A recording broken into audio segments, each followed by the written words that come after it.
ഗായകൻ M G ശ്രീകുമാറും ഭാര്യ ലേഖയും പുതിയതായി നൽകിയിരിക്കുന്ന ഒരു അഭിമുഖത്തിൽ ഇവരുടെ പ്രണയകാലത്തെക്കുറിച്ച് വീണ്ടും ഓർത്തെടുക്കുകയാണ്. ലേഖയുമായുള്ള വിവാഹത്തിന് എം ജി ശ്രീകുമാർ തുടക്കകാലത്ത് തന്റെ വീട്ടിൽ നിന്നും എതിർപ്പുകളൊക്കെ നേരിട്ടിട്ടുണ്ടായിരുന്നു. ഇപ്പോഴും ചില ബന്ധുക്കളിൽ ആ അനിഷ്ടം നിലനിൽക്കുന്നുമുണ്ട്.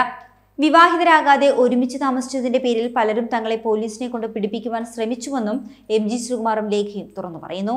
ചിത്രം സിനിമയുടെ സമയത്താണ് ഞങ്ങൾ പരിചയപ്പെടുന്നത്. ആ ഒരു സമയത്ത് ലേഖ US-ൽ നിന്നും നാട്ടിൽ വന്ന സമയമായിരുന്നു.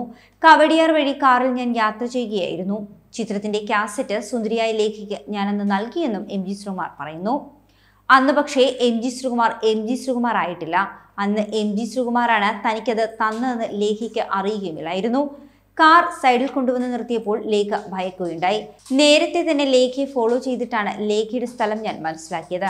അന്ന് ഒരുപാട് മുടിയൊക്കെയായി വേറൊരു ലുക്കായിരുന്നു ലേഖയ്ക്കെന്നും എം ജി ശ്രീകുമാർ ഓർക്കുന്നു.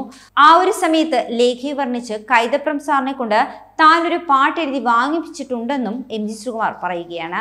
ഇഷ്ടമാണെന്ന് ലേഖ പറഞ്ഞിട്ടുണ്ടായിരുന്നില്ല. 14 വർഷം വരെ നമുക്ക് കല്യാണം കഴിക്കാമെന്ന് ലേഖ പറഞ്ഞതേയില്ല. ആ ഒരു സമയത്ത് ലേഖ വിവാഹിതയാണെന്ന് എനിക്ക് അറിയുകയുമില്ലായിരുന്നു. അന്ന് മൊബൈലൊന്നുമില്ലല്ലോ.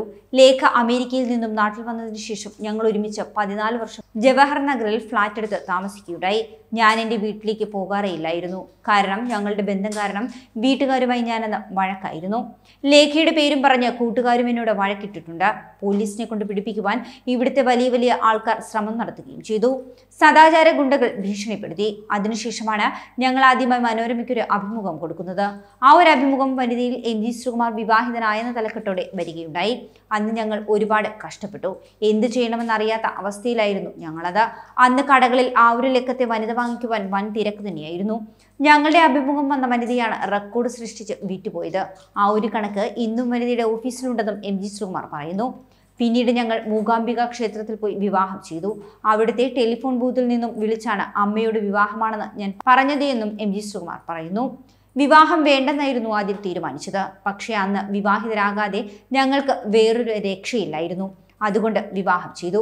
ഞാൻ എവിടെ പോയാലും എൻ്റെ ഭാര്യയെ കൊണ്ടുപോകുന്നതിന് പലരും എന്നോട് കുറ്റം പറയുമായിരുന്നു. എന്നാൽ പക്ഷേ ഈ പറഞ്ഞവരൊക്കെ തന്നെ ഇപ്പോൾ ഏത് ഫംഗ്ഷന് പോയാലും മുന്നിൽ ഭാര്യ കാണും, പിറകിലായിരിക്കും ഇവർ പോകുന്നത്. ഞാൻ ദാസേട്ടനെ കണ്ടിട്ടാണ് ഇത് പഠിച്ചത്. കാരണം ദാസേട്ടൻ എവിടെ പോയാലും പ്രഭചേച്ചി ഒപ്പം കാണുമെന്നാണ് എം ജി ശ്രീകുമാർ പറയുന്നത്.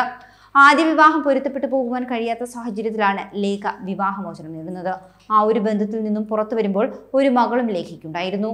ലേഖ വിവാഹിതയാണ്, മകളുണ്ട് എന്നെല്ലാം അറിഞ്ഞു തന്നെയാണ് എതിർപ്പുകളൊക്കെ മറികടന്നുകൊണ്ട് എം ജി ശ്രീകുമാർ ലേഖയെ ജീവിതത്തിലേക്ക് കൂട്ടിയത്. തൻ്റെ ആദ്യ വിവാഹം കഴിഞ്ഞ് 10 വർഷം കഴിഞ്ഞിട്ടാണ് എം ജി ശ്രീകുമാറിനെ താൻ കാണുന്നുവെന്നും താൻ നേരത്തെ തന്നെ വിവാഹിതയായിരുന്നുവെന്നും ഒരു കുഞ്ഞിൻ്റെ അമ്മയാണെന്നുമൊക്കെ എം ജി ശ്രീകുമാറിനോട് പറഞ്ഞിരുന്നുവെന്നും എന്നാൽ പക്ഷേ എം ജി ശ്രീകുമാർ ഇതൊന്നും ഗൗനിച്ചില്ല എന്നും ലേഖയും പറയുന്നുണ്ട്. അതേസമയം എം ജി ശ്രീകുമാറിനെ പോലെ തന്നെ അദ്ദേഹത്തിൻ്റെ ഭാര്യ ലേഖയും പ്രേക്ഷകർക്ക് സുപരിചിതയാണ്. സോഷ്യൽ മീഡിയയിലൂടെ ലേഖ തൻ്റെ വിശേഷങ്ങളൊക്കെ പങ്കുവെക്കാറുമുണ്ട്. രുചികരമായ വിഭവങ്ങളുടെയും യാത്രകളുടെയും ഒക്കെ വിശേഷങ്ങൾ പറഞ്ഞുകൊണ്ടാണ് ലേഖ സോഷ്യൽ മീഡിയയിൽ എത്താറുള്ളത്. കൂടുതൽ വാർത്തകൾക്കായി B4 Blaze ഫോളോ ചെയ്യൂ, സബ്സ്ക്രൈബ് ചെയ്യൂ.